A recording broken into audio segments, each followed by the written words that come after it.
Then you got... After living with kidney disease for 8 years, these are magnesiums.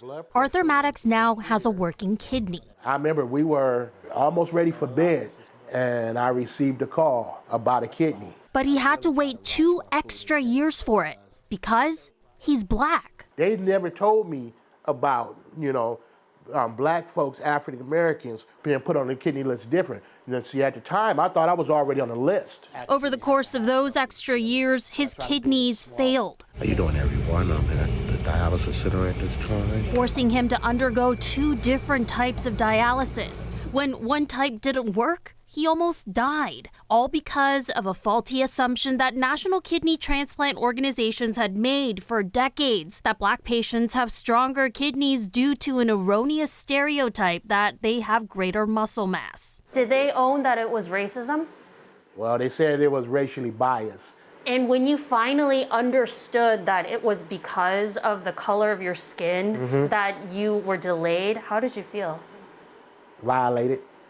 And unfairness. I'm a black American, and here I am, having to suffer, due to some racism. Not only did I serve this country well, because I've been to 3 different hazard duty combat tours overseas.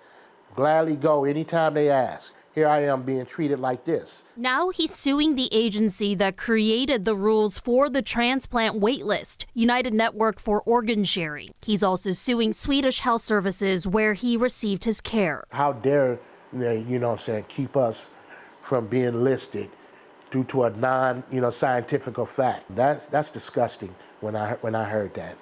But does it surprise you? No. So I'd like to see you go one at a time. Because of the wait and near-death experience, this highly decorated Marine, who as a civilian took on a physically demanding job at Joint Base Lewis McChord, had to medically retire early. Now his wife Tiara, who also has medical issues, is the sole breadwinner. I mean, it's a shock when you go from 2 incomes to 1. And then you make do, and everybody else is adjust. That's all we keep doing is adjusting. David Coe is representing Arthur.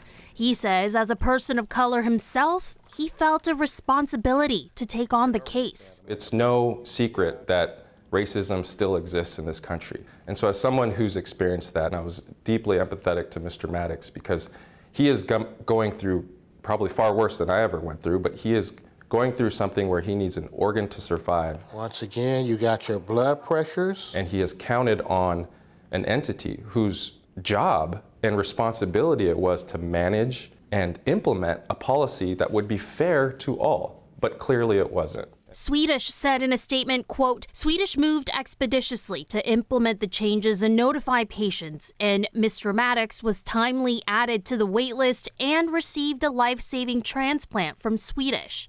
UNOS declined to comment on pending litigation. This is all from the dialysis. Yep, all dialysis, and this is for the surgery. Arthur says he's still not feeling great. We're 7 months in, and I'm supposed to be well. My body feels like it's at 20% still. Despite knowing this legal battle is going to be a long one, Arthur says he's ready to lead a call to action. This is big because, I'm pretty certain people have lost their lives because of this. So thank God I didn't pay the ultimate price for this mistake. I'm gonna speak out and hopefully other folks come forward in the near future. Swedish's full statement also included that they treat all without discrimination. You can find their full response posted on our website. As for the lawsuit, both Swedish and UNOS have motioned a judge to dismiss the case. That motion hearing is scheduled to happen sometime in the next few months. For Facing Race, Sharon Yu, King 5 News.